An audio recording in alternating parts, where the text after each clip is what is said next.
Harga 400 tapi bunyi dia macam ribu-ribu. Kalau kita cuba aktifkan noise cancellation.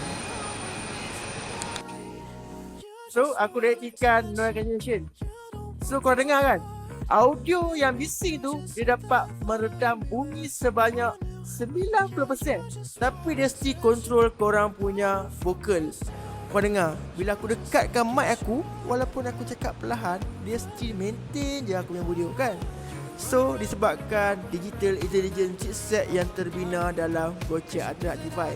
Okey, korang akan dapat dua mic. Actually satu mic ni dia bertahan selama 7 jam dan korang kembali mengecas di dalam kotak ni selama 42 jam. Dan satu receiver dan tahap 3 dan naik ataupun nak turunkan label. RM2 sama ada korang nak pakai untuk Type-C ataupun nak pakai untuk Lightning.